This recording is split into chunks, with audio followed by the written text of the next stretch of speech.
Hello students, let's see this question. The question says a 20-liter container, okay, underline a 20-liter container at 400 Kelvin contains carbon dioxide as at the pressure of 0.4 atm and an excess of SrO2, sorry, not SrO2, SrO, strontium oxide. Neglect the volume of the solid SrO. The volume of the container is now decreasing by moving the piston, movable piston fitted in the container.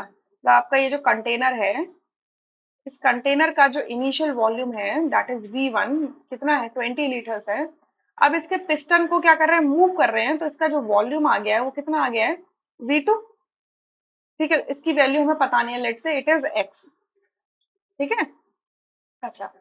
The maximum volume of the container when the pressure of the CO2 attains its maximum value will be, मतलब ये जो container का ये जो maximum volume ये हो सकता है, मतलब यहाँ पर जब मूव पिस्टन को आपने मूव किया, मूव करने के बाद में जो ये maximum value in not terms of the numbers, मतलब आप कितना इसको डिक्रीज करके ला सकते हो, उसके बाद वॉल्यूम डिक्रीज नहीं होगा, राइट। आपको वो पता लगाना है जब आपका मैक्सिमम प्रेशर आपका CO2 अटेन करेगा। ठीक है, अगर CO2 एक मैक्सिमम प्रेशर अटेन करेगा तो एक मैक्सिमम वॉल्यूम जाएगा, उसके बाद वॉल्यूम क्या हो सकता है, चेंज नहीं हो सकता। ठीक है, अच्छा, तो यहाँ पर आपका एक रिएक्शन दिया है that SrCO3 strontium carbonate solid decompose to give you strontium oxide solid plus carbon dioxide gas, और Kp दिया है इसके लिए इतना। ठीक है, Kp का मतलब है equilibrium constant in terms of partial pressure. तो अगर मैं इसके लिए, इस रिएक्शन के लिए जो हमें रिएक्शन दी है, इसके लिए अगर मैं Kp लिखूं तो क्या लिख सकती हूँ, Kp is equals to partial pressure of SrO multiply partial pressure of CO2 divided by partial pressure of SrCO3।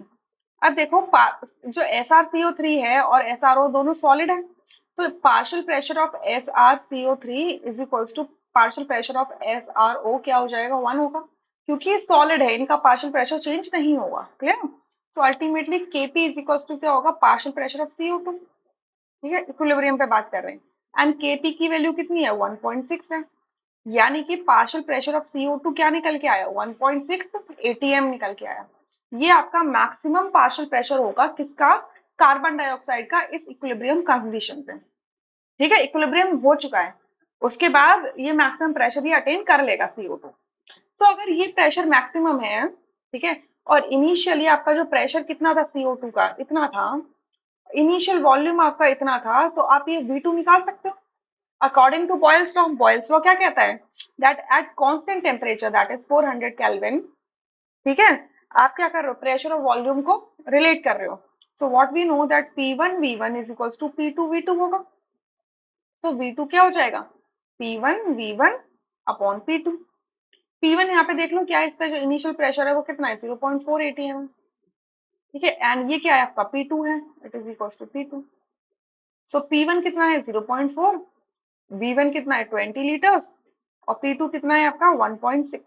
तो डेसिमल से डेसिमल कैंसिल, 4 4 16 एंड 4 5 20। तो V2 कितना आता है हमारा 5 लीटर्स, यानी कि आपका फर्स्ट ऑप्शन करेक्ट है, rest options would be incorrect.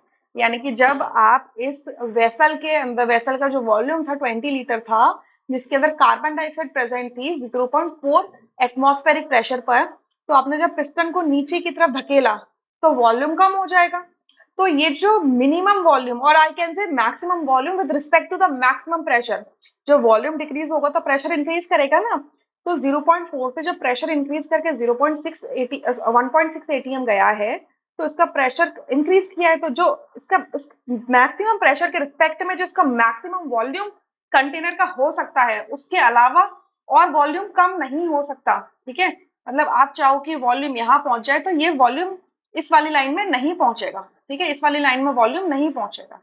Clear, और इससे कम वॉल्यूम नहीं हो सकता, यानी कि this is the maximum pressure, maximum volume which can be attained at this maximum pressure. ठीक है, so that is 5 liter. I hope you understood this question really very well. Thank you.